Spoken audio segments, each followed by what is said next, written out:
அஸ்ஸலாமு அலைக்கும் மஸ்ரூல். காலையில் 4 மணிக்கெல்லாம் எழும்பிட்டேன். என்னடான்னு யோசிக்கவானா, கொழும்புல ஒரு இன்டர்வியூ இருக்குது, அதை அட்டன் பண்ண போகிறதுக்கு ரெடி ஆகணும். போய் ரெடி ஆகுமான்னு சொல்லிட்டு காலையில் கடமையெல்லாம் முடிச்சு போட்டு அப்படியே ரெடி ஆகிட்டேன். அதுவும் போகிறேன் நான் ரெடி ஆகுன்னு சொல்லி பார்க்கறதோட பேக் எடுத்துகிட்டு போகிற ஒரு சிச்சுவேஷன் வந்துச்சு. புள்ள மாதிரி தூக்கிட்டு போகணும்னு சொல்லி யோசித்தேன். சரின்னு சொல்லிட்டு அதையும் தூக்கி போட்டுட்டு அப்படியே வெளியாகிட்டால கொஞ்சம் கண்ணாடியில் லுக்கை பார்க்கலாமேன்னு சொல்லிட்டு வந்தேன். பரவாயில்ல, நல்லா தான் இருக்குன்னு சொல்லிட்டு வந்தேன். அதில் தான் ஒரு பெரிய ஷாக் ஆகிட்டு. ரோட்டில் ஒரு பூச்சி சரியில்லைங்க. அந்த 4 மணிக்குன்னு சொல்லிட்டு சரி பஸ் ஏறலாம் வரைக்கிட்டால ஃபேஸில் சல்லியே இல்லை. அங்கேருந்து நடந்து அப்படியே என்ன செஞ்சேன், பேங்குக்கு வந்து பேங்க்கில் சல்லியை எடுத்து போட்டு பஸ்ஸில் ஏறினா. அப்புறம் என்ன எல்லாம் ஏறி முடிஞ்சாச்சு. காலையில் கடமையை முடிக்குன்னு சொல்லிட்டு எட்ரா புள்ள தூக்கத்தை போட்டேன் பாருங்க.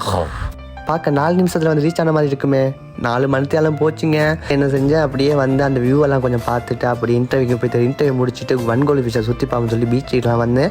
சரியா மாதிரி வெயிலுங்க. அப்போ என்ன செஞ்ச, ஒரு இடத்துல போய் உட்காருன்னு சொல்லிட்டு அந்த இயற்கையை ரசிச்சுட்டு தண்ணி தாங்க சரியா நம்ம வெயில் இல்லை, கொஞ்சம் தண்ணியை குடிக்கணும்னு சொல்லிட்டு தண்ணியை குடித்த நேரம் சின்னதாக பசி அடிக்கும். சம்சா வாங்கி சாப்பிட்றதுல ஒரு பெரிய ஒரு கவலையாக போச்சு. சம்சாவில் முட்டை வைக்கலைங்க சொல்லிட்டு இருந்தேன். ஒய்ஸெல்லாம் பார்த்து ஒன்று நினைக்காதீங்க, கொஞ்சம் ஃபீவர்னால ஒய்ஸ் கொஞ்சம் கம்மியாக இருக்குது.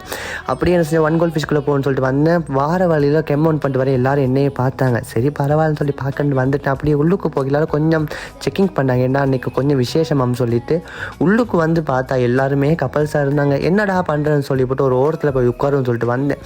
அங்கே வந்தால் யாருமே இல்லை. சரி கப்பல்ஸாக சுற்றுறாங்க, இதுக்கு போகிற யார் செய்வாங்கள, கப்பல்ஸாக வந்துடுங்க, இந்த மாதிரி தனியாக மட்டும் வந்துடாதீங்க சொல்லி அப்படியே என்ன சுற்றிட்டு அப்படியே எல்லாம் பார்த்து போட்டு சின்னதாக ஒரு பசி எடுத்துச்சு. அதனால என்ன செஞ்சேன், மழையும் பெஞ்சதுனால ஒரு டீ அடித்து போட்டு அப்படியே கிளம்பி வந்துட்டேன். டாட்டா பாய், இன்னொரு வீடியோ சந்திக்கிறேன்.